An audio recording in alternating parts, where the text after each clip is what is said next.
Hello दोस्तों, मेरा नाम आसिफ अनवर है और आप सभी का हमारे इस चैनल में स्वागत है।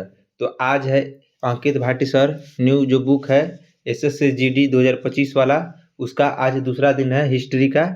तो आज हम चलते कल 50 तक किए थे, तो आज हम करेंगे अगला 51 से। तो चलिए शुरू करते हैं। 51 नंबर क्वेश्चन से, गौतम बुद्ध ने अपनी शिक्षा सामान्य लोगों की खालिस्तान भाषा में दी। मतलब गौतम बुद्ध ने जो शिक्षा दिया वो किस भाषा में दिया? तो इसका आंसर हो जाएगा ऑप्शन ए, पाली भाषा में उपदेश दिए। चलिए आगे देखते हैं। गौतम बुद्ध ने आम जनता की भाषा पाली में ही अपने उपदेश दिए थे। गौतम बुद्ध ने सर्वाधिक उपदेश कौशल राज्य की राजधानी श्रावस्ती में दिए। कहाँ दिए? श्रावस्ती में दिए।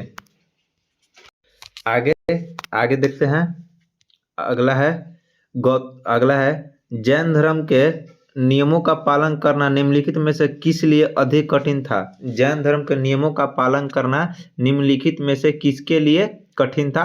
तो इसका आंसर हो जाएगा ऑप्शन सी, किसानों के लिए था जो कठिन था जैन धर्म का नियम का पालन करना।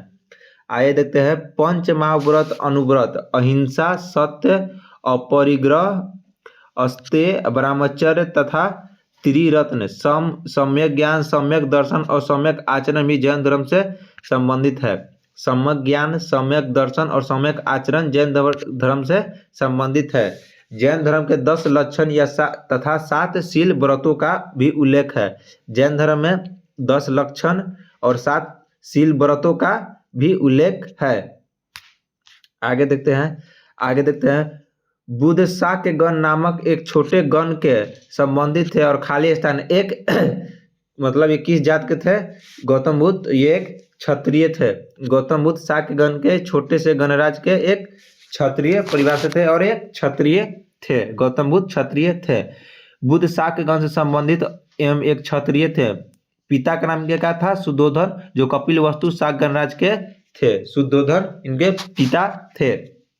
आगे देखते हैं। भगवान महावीर ने खाली स्थान वर्ष किस वर्ष की आयु में घर छोड़ दिया और ज्ञान की तलाश में एक वन में रहने चले गए? मतलब कितने वर्ष की अवस्था में महावीर स्वामी ने गृह त्याग किया? तो इसका आंसर हो जाएगा ऑप्शन ए, 30 वर्ष की अवस्था में महावीर स्वामी ने घर त्याग किया थे। आगे देखते हैं। महावीर स्वामी का जन्म कहाँ हुआ? कुंडग्राम, वैशाली, बिहार में। पिता का नाम क्या था? सिद्धार्थ। माता का नाम क्या था? त्रिशला। और पत्नी का नाम, महावीर स्वामी की पत्नी का नाम क्या था? यशोदा। और पुत्री का नाम था प्रिय दर्शना। और दामाद का था जामिल। महावीर स्वामी के दामाद का नाम क्या था? जामिल। मृत्यु कहाँ हुई? पावापुरी, राजगीर, बिहार में मृत्यु हुई महावीर स्वामी का। गृह त्याग कब किए थे? तो 30 वर्ष की अवस्था में बड़े भाई नंदीवर्धन के आज्ञा से महावीर स्वामी ने 30 वर्ष की आयु में गृह त्याग किए थे। ज्ञान प्राप्ति 30 वर्ष की अवस्था में हुआ और ज्ञान प्राप्ति को कैवल्य कहा जाता है। महावीर स्वामी की ज्ञान प्राप्ति को कैवल्य कहा जाता है। गृह त्याग के 12 वर्ष बाद कठोर वर्ष की तपस्या में 42 वर्ष की उम्र में ऋजुपालिका नदी के तट पर और साल वृक्ष के नीचे ज्ञान प्राप्त हुआ था। महावीर स्वामी के ज्ञान प्राप्ति साल वृक्ष के नीचे और ऋजुपालिका नदी के तट पर ज्ञान प्राप्ति हुआ था। 42 वर्ष की अवस्था में गृह त्याग से 12 वर्ष बाद ज्ञान का प्राप्ति हुआ था। आगे देखते हैं। बोध गया एक महत्वपूर्ण बौद्ध तीर्थ स्थल क्यों है? बोध गया एक महत्वपूर्ण तीर्थ स्थल क्यों है? तो इसका आंसर हो जाएगा ऑप्शन बी, यहाँ गौतम बुद्ध को ज्ञान की प्राप्ति हुआ था। गौतम बुद्ध की ज्ञान की प्राप्ति कहाँ हुआ था? बोध गया में बोधि वृक्ष, पीपल के पेड़ के नीचे हुआ था। आगे देखते, बोध गया में गौतम बुद्ध का ज्ञान की प्राप्ति हुई। गौतम बुद्ध का जन्म 563 ईसा पूर्व में इक्ष्वाकु वंशीय क्षत्रिय शाक्य कुल के राजा शुद्धोधन के घर पर हुआ था और इनकी माता का नाम महामाया था। गौतम बुद्ध के माता का नाम महामाया था, जिनका निधन इनके जन्म के 7वें दिन हो गया था। आगे देखते हैं। निम्नलिखित में से किसे वज्जी पर प्रस्तावित हमले के बारे में सलाह देने के लिए बुद्ध से मुलाकात की? निम्नलिखित में से किसने वज्जी पर प्रस्तावित हमले के बारे में सलाह लेने के लिए बुद्ध से मुलाकात की? इसका आंसर हो जाएगा option B, Vassakara. Option B, Vassakara. Haryanka वंश के प्रमुख शासक अजातशत्रु ने अपने मंत्री वस्कार को गौतम बुद्ध के पास भेजा था। वस्कार की गौतम बुद्ध से भेंट राजगिरी के समीप गृहकूट नामक पर्वत पर हुई थी। आगे देखते हैं। जैनियों के दिगंबर संप्रदाय द्वारा पर्युषण पर्व का आयोजन खाली स्थान दिनों के लिए किया जाता है। जो पर्युषण पर्व मनाया जाता है जैनियों के द्वारा, दिगंबर संप्रदाय द्वारा, श्वेतांबर, जैन धर्म जो है दो भागों में बटा गया था, श्वेतांबर और दिगंबर। जो दिगंबर संप्रदाय द्वारा पर्युषण पर्व मनाया जाता है वो कितने दिनों के लिए मनाया जाता है, किया जाता है? तो इसका आंसर हो जाएगा ऑप्शन डी, 10 दिनों के लिए। जैन धर्म में दो संप्रदाय में विभक्त हो गया था। पहला श्वेतांबर, ये वस्त्र पहनते थे, और दिगंबर, ये वस्त्र नहीं पहनते थे, नंगा रहते थे दिगंबर वाले। इनका संख्या आज भी है।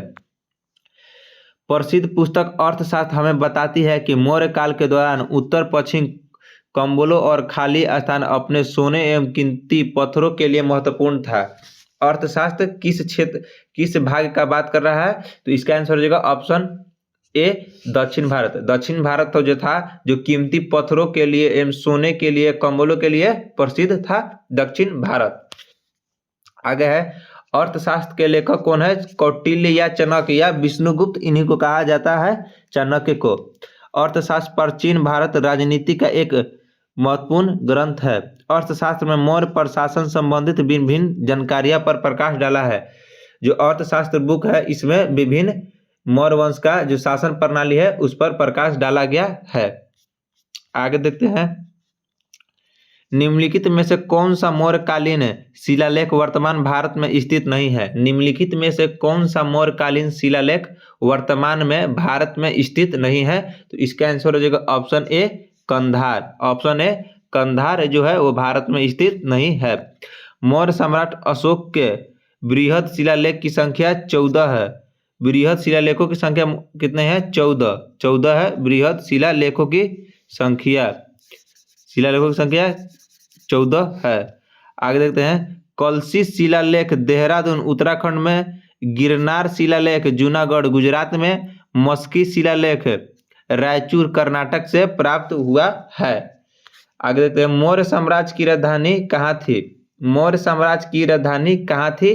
तो मौर्य साम्राज्य की राजधानी पाटलिपुत्र थी। ऑप्शन डी, पाटलिपुत्र थी मौर्य साम्राज्य की राजधानी। आगे देखते हैं।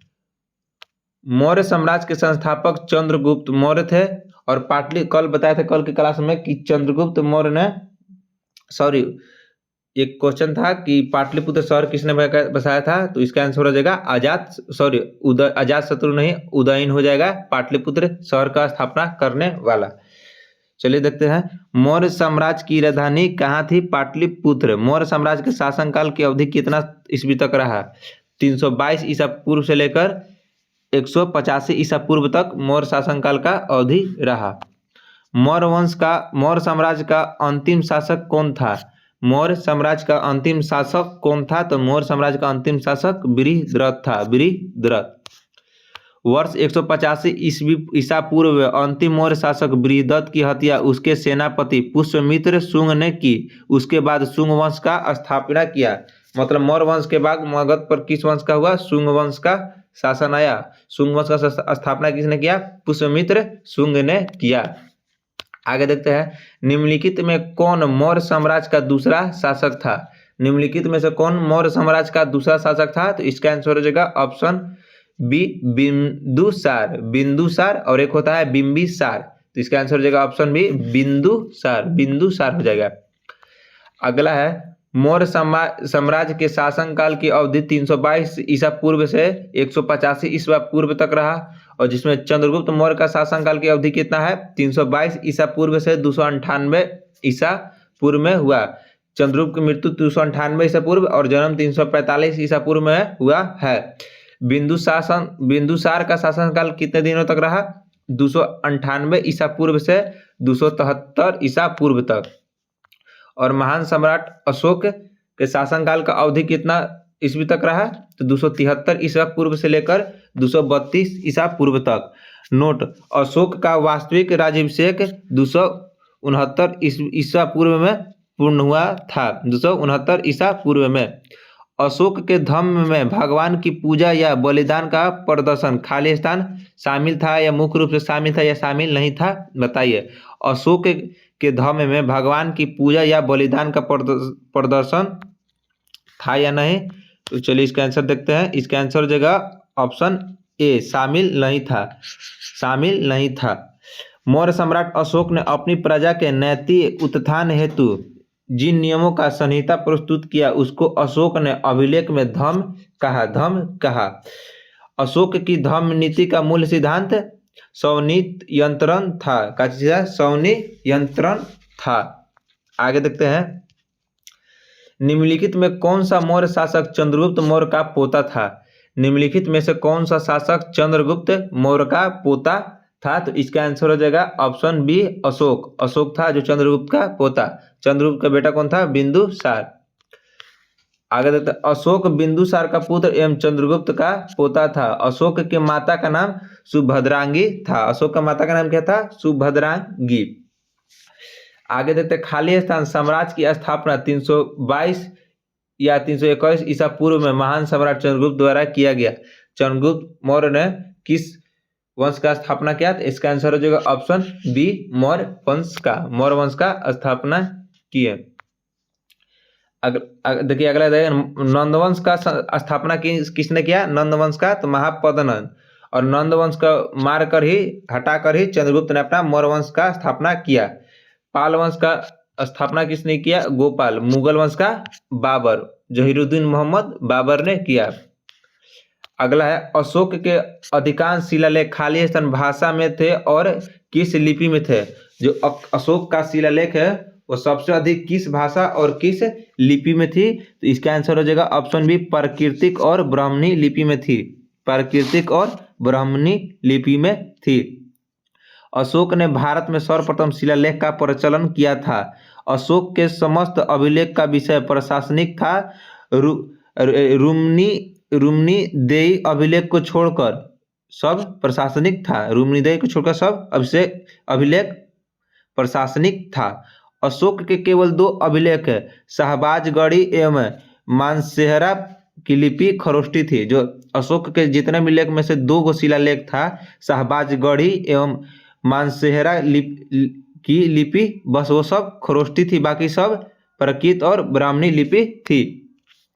आगे देखते हैं, कौन सा मौर्य भारतीय सम्राट अपने शिलालेखों और स्तंभों के लिए प्रसिद्ध है? कौन सा मौर्य भारतीय सम्राट अपने शिलालेखों और स्तंभों के लिए प्रसिद्ध है? तो इसका आंसर हो जाएगा ऑप्शन डी, अशोक। अशोक है जो शिलालेख और अभिलेखों के लिए प्रसिद्ध है। मौर्य सम्राट अशोक के बृहद शिलालेखों की संख्या 14 है और दीर्घ स्तंभों लेखों की संख्या 7 है। ये सब आता है, 7 है। आगे देखते हैं, मौर्य साम्राज्य के चंद्रगुप्त मौर्य के गुरु कौन थे? चंद्रगुप्त मौर्य के गुरु कौन थे या प्रधानमंत्री कौन थे? कौटिल्य। कौटिल्य को चाणक्य या विष्णुगुप्त कहते हैं। मौर्य साम्राज्य का संस्थापक चंद्रगुप्त मौर्य के गुरु कौटिल्य थे। इनका अन्य नाम चाणक्य और विष्णुगुप्त भी है। मौर्य साम्राज्य के सम्राट अशोक खाली स्थान के अनुयायी थे। जो अशोक थे वो किस धर्म के अनुयायी थे? तो इसका आंसर हो जाएगा ऑप्शन डी, बौद्ध धर्म। और चंद्रगुप्त जैन धर्म के अनुयायी थे। मौर्य सम्राट अशोक से संबंधित कुछ प्रमुख तत्व देख लीजिए। अशोक का राज्याभिषेक 259 ईसा पूर्व में हुआ। अशोक का राज्याभिषेक 259 ईसा पूर्व में हुआ। अशोक ने अपने राज्य अभिषेक के 8वें वर्ष 261 ईसा पूर्व में कलिंग पर आक्रमण किया था। अशोक को प्रियदर्शी, देवताओं का प्रिय का उपनाम से भी जाना जाता है। देवताओं का प्रिय, देवनाप्रिय और प्रियदर्शी के उपनाम से भी जाना जाता है। अशोक को बौद्ध धर्म की दीक्षा उपगुप्त नामक बौद्ध भिक्षु ने दी थी।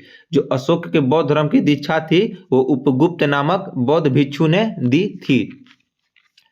आगे है, भारत में मौर्य साम्राज्य की स्थापना 322 ईसा पूर्व में हुई थी। इसकी राजधानी पाटलिपुत्र थी, जिसे अब खालिस्तान के नाम से जाना जाता है। मतलब पाटलिपुत्र को किस नाम से जाना जाता है? तो इसका आंसर हो जाएगा option D, Patna. Option D, Patna. आगे देखते हैं, निम्नलिखित में से किस मौर्य शासक ने बौद्ध धर्म का प्रचार प्रसार का बेड़ा उठाया? कौन सा मौर्य शासक था जो बौद्ध धर्म के प्रचार प्रसार के लिए बेड़ा उठाया? तो इसका आंसर हो जाएगा ऑप्शन बी, अशोक ने। अशोक ने। और चंद्रगुप्त जैन धर्म का अनुयायी था। अशोक बौद्ध धर्म का अनुयायी था। बौद्ध धर्म का प्रचार प्रसार के लिए अशोक ने धर्म प्रचारक तथा अन्य स्थानों पर भेजे। पहला देखिए, महाधर्म रक्षित, महाराष्ट्र, धर्म प्रचारक और स्थान महेंद्र एवं संघमित्रा, श्रीलंका। ये जो अशोक के पुत्रा पुत्री थे, बेटा और बेटी थे, महेंद्र और संघमित्रा। महारक्षित यवन देश, सोना एवं उत्तरा ये स्वर्ण भूमि, और मंझिम कहाँ है? हिमालयवर्तीय देश, हिमालयवर्ती देश में ये सब भेजे थे अशोक ने। अशोक ने अपने शिलालेख में उल्लेख किया है कि उसने राजा बनने के खाली स्थान बाद कलिंग पर विजय प्राप्त की। मतलब राजा बनने के कितने वर्ष बाद कलिंग पर विजय प्राप्त की? तो इसका आंसर हो जाएगा ऑप्शन डी, ऑप्शन डी 8 वर्ष, 8वें वर्ष बाद। अशोक ने 13वें शिलालेख से कलिंग युद्ध के बारे में विस्तृत जानकारी प्राप्त होता है। अशोक का कौन सा अभिलेख से कलिंग युद्ध का जानकारी प्राप्त होता है? तो 13वें शिलालेख से। अशोक ने अपने राज्याभिषेक के 8वें वर्ष लगभग 261 ईसा पूर्व में कलिंग पर आक्रमण करके विजय प्राप्त किया। आगे देखते हैं, किस मौर्य सम्राट में से प्रियदर्शी के नाम से जाना जाता है? प्रियदर्शी के नाम से जाना जाता है। तो इसका आंसर हो जाएगा ऑप्शन डी, अशोक। अशोक को प्रियदर्शी के नाम से भी जाना जाता है। आगे देखते हैं, अशोक को सामान्य उसके शिलालेख में देवना प्रियदर्शी के नाम से भी जाना जाता है। आगे, निम्नलिखित में से किस राजा के शासनकाल में सांची का महान स्तूप बनाया गया? निम्नलिखित में से किस राजा के शासनकाल में सांची का महान स्तूप बनाया गया? तो इसका आंसर हो जाएगा ऑप्शन ए, अशोक सम्राट। अगला, सांची का स्तूप रायसेन मध्य प्रदेश में स्थित है। वर्ष 1989 में सांची का स्तूप यूनेस्को द्वारा विश्व धरोहर में स्थल में घोषित किया गया। अगला है, मौर्य शासक अशोक की मृत्यु कब हुआ? मौर्य शासक अशोक सम्राट का मृत्यु कब हुआ? तो इसका आंसर हो जाएगा ऑप्शन डी, 332 ईसा पूर्व। और चंद्रगुप्त मौर्य का 298 ईसा पूर्व। मौर्य शासक अशोक की मृत्यु 332 ईसा पूर्व में हुआ था। मौर्य साम्राज्य के किस सम्राट ने युद्ध जीतने के बाद विजय का त्याग कर दिया? तो इसका आंसर हो जाएगा ऑप्शन ए, अशोक ने कलिंग जीतने के बाद उसका हृदय परिवर्तन हो गया था। अशोक ने कलिंग युद्ध में हुए नरसंहार से विचलित होकर युद्ध की नीति का त्याग कर दिया था। अशोक ने कलिंग युद्ध के बाद। निम्नलिखित यूनानी शासकों में से किसने मेगास्थनीज को चंद्रगुप्त मौर्य के दरबार में भेजा था? जो मेगास्थनीज है उसको किसने चंद्रगुप्त मौर्य के दरबार में भेजा था? तो इसका आंसर हो जाएगा ऑप्शन सी, सेल्यूकस निकेटर। जो मेगास्थनीज को चंद्रगुप्त के दरबार में भेजा था। और सेल्यूकस निकेटर सिकंदर महान का सेनापति था। मेगास्थनीज इंडिका के लेखक कौन है? मेगास्थनीज जो इंडिका के लेखक कौन है? मेगास्थनीज। चंद्रगुप्त मौर्य ने सेल्यूकस निकेटर यूनानी शासक को पराजित किया था। सेल्यूकस निकेटर ने अपने राजदूत मेगास्थनीज को चंद्रगुप्त मौर्य के दरबार में भेजा था। चंद्रगुप्त दरबार के मौर्य में भेजा था। आगे है, भारत में शुंग वंश के संस्थापक कौन थे? भारत में शुंग वंश के संस्थापक कौन है? तो इसका आंसर होगा ऑप्शन बी, पुष्यमित्र शुंग। देखिए, आप लोग गौर किए होंगे कि 2024 में मौर्य वंश से बहुत ज्यादा क्वेश्चन आया है। तो आशा है कि अगले साल भी, मतलब 2000 इस बार होने वाले जीडी के एग्जाम में भी चंद्रगुप्त मौर्य से क्वेश्चन आए, और या गुप्त वंश से और बौद्ध धर्म से भी बहुत क्वेश्चन आया है, और जैन धर्म से क्वेश्चन आया है। जो 3 है, बौद्ध धर्म, जैन धर्म और मौर्य वंश, इससे काफी ज्यादा क्वेश्चन आया है। तो आप लोग इसको ध्यान देखिएगा। देखिए, शुंग वंश से संबंधित प्रमुख तत्व। शुंग वंश का संस्थापक पुष्यमित्र शुंग था। शुंग वंश का अंतिम शासक कौन था? देवभूति था। और शुंग वंश के शासनकाल की अवधि कितने वर्ष तक रहा? 185 ईसा पूर्व से 75 ईसा पूर्व तक रहा। आगे देखते हैं, भारत में सातवाहन वंश का संस्थापक निम्नलिखित में से कौन था? भारत में सातवाहन वंश का संस्थापक कौन था? तो इसका आंसर हो जाएगा ऑप्शन बी सीमुख। सातवाहन वंश का संस्थापक कौन था? सीमुख। सातवाहन वंश का संस्थापक था सीमुख। सातवाहन वंश की राजधानी कहाँ थी? तो पैठान या प्रतिष्ठान थी। सातवाहन वंश की राजधानी कहाँ थी? तो पैठान या प्रतिष्ठान थी। सातवाहन वंश की राजकीय भाषा प्राकृत थी। सातवाहन वंश का राजकीय भाषा क्या थी? प्राकृत। सातवाहन वंश खालिस्तान भारत में एक शक्तिशाली राजवंश था। सातवाहन वंश किस कहाँ का राजवंश था? तो दक्षिण भारत का ये सातवाहन वंश राजवंश था।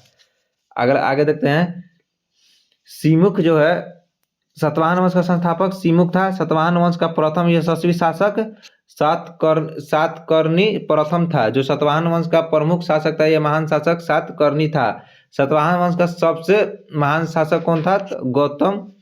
गौतमीपुत्र सतकर्णी था। गौतमीपुत्र सतकर्णी था। सातवाहन वंश शासित मुख्य क्षेत्र महाराष्ट्र, आंध्र प्रदेश एवं कर्नाटक, दक्षिण भारत क्षेत्र में थे सातवाहन वंश। आगे देखते हैं, प्रसिद्ध शासक कनिष्क खालिस्तान किसके वंश से था? जो कनिष्क है वो किस वंश से संबंधित था? तो इसका आंसर हो जाएगा ऑप्शन बी कुषाण वंश। कुषाण वंश से संबंधित था कनिष्क। ये देखिए, वी में कडफिसस, कुजुल, कडफिसस, वशिक, हुविस्क, वासुदेव, ये सब जो कुषाण वंश के है शासक थे। और सबसे महान शासक कौन था? तो कनिष्क ही था कुषाण वंश का। आगे है, मौर्यों के पतन से लेकर गुप्तों के उत्थान तक, मतलब 2री शताब्दी ईसा पूर्व से 3री शताब्दी ईसा पूर्व तक की अवधि भारतीय इतिहास में खालिस्तान के रूप में जाना जाता है। मतलब 2री शताब्दी ईसा पूर्व से 3री शताब्दी ईसा पूर्व के बीच की अवधि को किस नाम से जाना जाता है? तो इसका आंसर हो जाएगा ऑप्शन ए उत्तर मध्यकाल। उत्तर मौर्यकाल। उत्तर मौर्यकाल के नाम से जाना जाता है। अगला, निम्नलिखित में से किस राजवंश ने मौर्योत्तर काल में रेशम मार्ग का नियंत्रित किया था? किस राजवंश के मौर्योत्तर काल में रेशम मार्ग को नियंत्रण किया था? तो इसका आंसर हो जाएगा option D Kushan. Option D कुषाणों ने। कुषाण वंश के संस्थापक कौन थे? कुजुल कडफिसस। कुजुल कडफिसस थे। कुषाण वंश का महानतम शासक कौन था? तो कनिष्क। मूर्तिकाला की मथुरा तथा गंधार शैली जन्म कनिष्क के समय हुआ था। जो मूर्ति कला में कंधार और मथुरा कला में जो मूर्ति बनता था उसका जो जन्म हुआ था, उस शैली का जन्म तो कनिष्क के समय में ही हुआ था। कनिष्क ने सिल्क मार्ग चीन से रोम जाने वाले पर नियंत्रण किया था, रेशम मार्ग को। आगे, मौर्योत्तर काल में खालिस्तान वे पुरुष और महिलाएं थे जिनके पास जमीन नहीं थे, उसको क्या कहा जाता है? तो इसका आंसर हो जाएगा ऑप्शन डी दास कर्मकार कहा जाता था। अगला, निम्नलिखित में से किस शासक ने शुंग वंश की स्थापना की? किस शासक ने शुंग वंश की स्थापना की? तो इसका आंसर हो जाएगा ऑप्शन सी पुष्यमित्र शुंग ने। शुंग वंश का संस्थापक पुष्यमित्र शुंग। स्थापना कब किया? 185 ईसा पूर्व में अंतिम मौर्य शासक बृहदत्त की हत्या करके पुष्यमित्र शुंग ने शुंग वंश की स्थापना की थी। शुंग वंश के प्रमुख शासक और कौन कौन से थे? तो अग्निमित्र शुंग वंश के शासक थे, वसुमित्र, वज्रमित्र और देवभूति, ये सब शुंग वंश के शासक थे। अगला, खालिस्तान जो कनिष्क के दरबार में रहते थे, खालिस्तान बुद्ध की जीवनी बुद्ध चरित्रम किसने लिखी? अश्वघोष। तो ये क्वेश्चन है कि अश्वघोष थे, वो किस शासक के दरबार में रहते थे? तो अश्वघोष कनिष्क के दरबार में रहते थे। अगला, कनिष्क को द्वितीय अशोक के नाम से भी जाना जाता है। कनिष्क को द्वितीय अशोक के नाम से भी जाना जाता है। कनिष्क को द्वितीय अशोक के नाम से भी जाना जाता है। कनिष्क के दरबार में अश्वघोष, नागा अर्जुन, वसुमित्र, चरक तथा पार्श्व जैसे विद्वान रहते थे। ये देखिए, ये भी इंपॉर्टेंट है कि चरक किसके दरबार में रहते थे? तो कनिष्क के दरबार में। गांधार कला शैली स्कूल ऑफ आर्ट किस राजवंश से तहत विकसित हुआ? मतलब गांधार कला शैली का विकास किस राजवंश के तहत हुआ? तो इसका आंसर हो जाएगा ऑप्शन ए कुषाण। कुषाणों के समय काल में गांधार शैली का विकसित हुआ। आगे है, कुषाण वंश का महानतम शासक कनिष्क के शासनकाल में संबंधित 2 स्वतंत्र शैली का विकास हुआ। पहला था कंधार शैली और दूसरा मथुरा शैली का विकास हुआ। निम्नलिखित में कौन सा चंद्रगुप्त प्रथम की पत्नी है? कौन चंद्रगुप्त प्रथम की पत्नी है? तो इसका आंसर हो जाएगा ऑप्शन सी कुमार देवी। ऑप्शन सी कुमार देवी। आगे गुप्त वंश का सबसे शक्तिशाली शासक कौन था? तो चंद्रगुप्त प्रथम। गुप्त वंश का वास्तविक संस्थापक किसे माना जाता है? तो चंद्रगुप्त प्रथम को ही। चंद्रगुप्त प्रथम ने महाधीराज की उपाधि से धारण किया था। जो महाधीराज का उपाधि है चंद्रगुप्त प्रथम ने धारण किया था। गुप्त संवत का प्रारंभ चंद्रगुप्त प्रथम ने किया था। जो गुप्त संवत उसका प्रारंभ चंद्रगुप्त प्रथम ने ही किया था। लिच्छवी राज की राजकुमारी कुमार देवी के साथ इसका विवाह हुआ था। अगला है, निम्नलिखित में से किस गुप्त शासक ने पश्चिम क्षेत्र में शकों को पराजित करके विक्रमादित्य का उपाधि धारण किया? चंद्रगुप्त द्वितीय। चंद्रगुप्त द्वितीय ने विक्रमादित्य का उपाधि धारण किया था। चंद्रगुप्त द्वितीय ने। आगे देखते हैं, चंद्रगुप्त द्वितीय ने की अनुपाधि विक्रमांक और परम भागवत की उपाधि चंद्रगुप्त द्वितीय ने धारण किया था। कुमारगुप्त प्रथम की उपाधियां महेंद्रित्य और श्री महेंद्र आदि। समुद्रगुप्त की उपाधियां क्या है? कविराज समुद्रगुप्त को कहा जाता है। अप्रतिरथ समुद्रगुप्त को और पराक्रमण समुद्रगुप्त को उपनाम है। महाधीराज की उपाधि प्रसिद्ध चंद्रगुप्त प्रथम ने किया था। महाधीराज की उपाधि चंद्रगुप्त प्रथम ने किया था। आगे हर्षवर्धन द्वारा कितने संस्कृत नाटक लिखे गए हैं? हर्षवर्धन द्वारा कितने संस्कृत नाटक लिखे गए हैं? तो इसका आंसर हो जाएगा ऑप्शन सी 3 जो है हर्षवर्धन द्वारा नाटक लिखे गए हैं। पहला है प्रियदर्शिका, दूसरा है रत्नावली और नागानंद ये सब हर्षवर्धन ने लिखे हैं। अगला है गुप्त शासक समुद्रगुप्त की प्रशंसा में लिखित प्रयाग प्रशस्ति इलाहाबाद स्तंभ के रचयिता कौन है? तो इसका आंसर हो जाएगा ऑप्शन सी हरिसेन द्वारा रचित प्रयाग प्रशस्ति में गुप्त शासक समुद्रगुप्त को संपूर्ण पृथ्वी को विभाजित करने वाला बताया गया है। हरिसेन को प्रयाग प्रशस्ति। अगला है, हर्षवर्धन ने नर्मदा नदी पार करके दक्कन की ओर बढ़ने की कोशिश की, तब चालुक्य नरेश खालिस्तान ने उन्हें रोक दिया। हर्षवर्धन को किसने नर्मदा नदी पार करने से रोका? तो इसका आंसर हो जाएगा ऑप्शन ए पुलकेशिन द्वितीय ने रोका था। पुलकेशिन द्वितीय। चालुक्य वंश के प्रतापी शासक पुलकेशिन द्वितीय ने हर्षवर्धन को नर्मदा नदी के तट पर पराजित किया था। इसका उल्लेख ऐहोल अभिलेख में मिलता है। इसका उल्लेख कौन सा अभिलेख में मिलता है? ऐहोल अभिलेख में मिलता है। नालंदा विश्वविद्यालय की स्थापना खालिस्तान के द्वारा 5वीं शताब्दी में किया गया था। तो कुमारगुप्त द्वारा नालंदा विश्वविद्यालय का स्थापना किया गया था कुमारगुप्त द्वारा। कुमार प्रथम ने नालंदा विश्वविद्यालय का स्थापना की। इस विद्यालय को ऑक्सफोर्ड ऑफ महायान के नाम से भी जाना जाता है। ऑक्सफोर्ड ऑफ महायान के नाम से भी नालंदा विश्वविद्यालय को जाना जाता है। निम्नलिखित में से किस गुप्त शासक को उसकी सैन्य उपलब्धियों के कारण भारत का नेपोलियन कहा जाता है? भारत का नेपोलियन किसे कहा जाता है? इसका आंसर हो जाएगा ऑप्शन भारत का नेपोलियन समुद्रगुप्त को। ऑप्शन सी समुद्रगुप्त को। प्रसिद्ध इतिहासकार विंसेंट स्मिथ ने समुद्रगुप्त को सैन्य उपलब्धियों के कारण भारत का नेपोलियन कहा। भारत का नेपोलियन किसको? समुद्रगुप्त को कहा जाता है। अगला है, हर्षवर्धन और पुलकेशिन द्वितीय को युद्ध नदी के तट पर हुआ। जो हर्षवर्धन और पुलकेशिन द्वितीय का युद्ध है किस नदी पर हुआ? तो इसका आंसर हो जाएगा ऑप्शन ए नर्मदा नदी के तट पर। नर्मदा नदी के तट पर हर्षवर्धन और पुलकेशिन द्वितीय के मध्य नर्मदा नदी तट पर युद्ध हुआ। इस युद्ध में हर्षवर्धन पराजय हुआ। निम्नलिखित में से कौन सा हर्षवर्धन के दरबारी कवि और हर्षचरित के लेखक है? हर्षचरित के लेखक कौन है?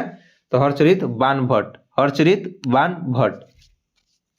आगे है, बाणभट्ट की प्रमुख रचनाएं हर्षचरित एवं कादम्बरी है। राजशेखर को महिपाल एवं महेंद्रपाल प्रथम दोनों ने संरक्षण प्रदान किया था। राजशेखर को महिपाल एवं महेंद्रपाल प्रथम दोनों ने संरक्षण प्रदान किया था। राजशेखर के प्रमुख रचना क्या है? तो काव्य मीमांसा किसकी लेखक है? तो राजशेखर की। कालिदास चंद्रगुप्त द्वितीय दरबार में रहते थे। जो कालिदास है तो वो चंद्रगुप्त द्वितीय के दरबार में रहते थे। आर्यभट्ट की प्रमुख रचना आर्यभट्टियम एवं सूर्य सिद्धांत था। आर्यभट्ट की प्रमुख रचना। आगे समुद्रगुप्त ने दक्षिणापथ में कितने शासकों को पराजित किया? समुद्रगुप्त ने दक्षिणापथ में कितने शासकों को पराजित किया? तो इसका आंसर हो जाएगा ऑप्शन ए 12 शासकों को। समुद्रगुप्त ने दक्षिणापथ की विजय के लिए 3 नीतियां अपनाई। समुद्रगुप्त चंद्रगुप्त प्रथम का उत्तराधिकारी था। समुद्रगुप्त था जो चंद्रगुप्त प्रथम का उत्तराधिकारी था। समुद्रगुप्त का दरबारी कवि हरिसेन था। समुद्रगुप्त का दरबारी कवि कौन था? दरबारी कवि तो हरिसेन था। समुद्रगुप्त को उसके सिक्के पर वीणा बजाते हुए दिखाया गया है।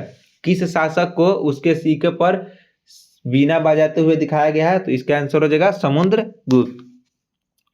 अगला, इलाहाबाद में अशोक स्तंभ पर किसकी प्रशस्ति की खुदाई की गई? इसका आंसर हो जाएगा ऑप्शन डी समुद्रगुप्त। समुद्रगुप्त दरबारी कवि हरिसेन द्वारा रचित प्रयाग प्रशस्ति इलाहाबाद प्रशस्ति स्तंभ लेख सप्तम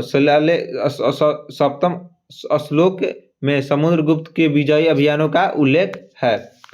अगला है, खाली स्थान ने हर्षवर्धन के दरबार में बहुत समय बिताया और उन्होंने जो कुछ देखा उसका वितरण किया। तो हेनसांग ने इसका वितरण किया हर्षवर्धन के दरबार में हुए समय में बिताए हुए बात को। आगे है, हर्षवर्धन के दरबार में बाणभट्ट एवं मयूर नामक प्रमुख विद्वान थे हर्षवर्धन के दरबार में। अगला है, कालिदास रचित अभियान शकुंतला तथा राजा खालिस्तान के प्रेम कथा है। जो कालिदास के लिखी नाटक अभियान शकुंतलम है, शकुंतला और राजा, किस राजा का प्रेम कथा है? तो दुष्यंत। शकुंतला और दुष्यंत का प्रेम कहानी है। कालिदास द्वारा रचित नाटक अभियान शकुंतलम और शकुंतला तथा राजा दुष्यंत की प्रेम कहानी की कथा है। अगला है, खालिस्तान साम्राज्य के शासनकाल में भारतीय सभ्यता का स्वर्ण युग कहा जाता है। कौन सा शासनकाल को भारतीय सभ्यता का स्वर्ण युग कहा जाता है? तो इसका आंसर हो जाएगा ऑप्शन सी गुप्त काल। गुप्त साम्राज्य का शासन काल कला एवं साहित्य को दृष्टि से भारतीय सभ्यता का स्वर्ण काल कहा जाता है। अगला है, निम्नलिखित में से कौन सा शब्द भारत में मंदिर स्थापत्य कला से संबंधित नहीं है? इसका आंसर हो जाएगा ऑप्शन बी ऊर्ध्ववर्का। भारत में मंदिर स्थापत्य कला का प्रमुख शैली निम्न द्रविड़ और नागर एवं बेसर शैली है। निम्नलिखित में से किस भारतीय शहर का संबंध संगम साहित्य से है? कौन सा भारतीय शहर है जिसका संबंध संगम साहित्य से है? तो इसका आंसर हो जाएगा option D Madurai. Option D Madurai. Sangam साहित्य प्राचीन संगम काल के जिन संग्राम ग्रंथों की रचना हुई उनमें से संगम साहित्य कहा जाता है। पांड्य राजाओं का संरक्षण में कुल 3 संगम आयोजित हुए थे। प्रथम संगम अगस्त ऋषि के अध्यक्षता में हुआ मदुरै में। द्वितीय संगम हुआ अगस्त ऋषि की अध्यक्षता में तो हुआ कपाटपुरम में। और तीसरा हुआ नकीर की अध्यक्षता में मदुरै में हुआ। तो चलिए दोस्तों, आज के लिए इतना ही। मिलते हैं अगले वीडियो में। धन्यवाद।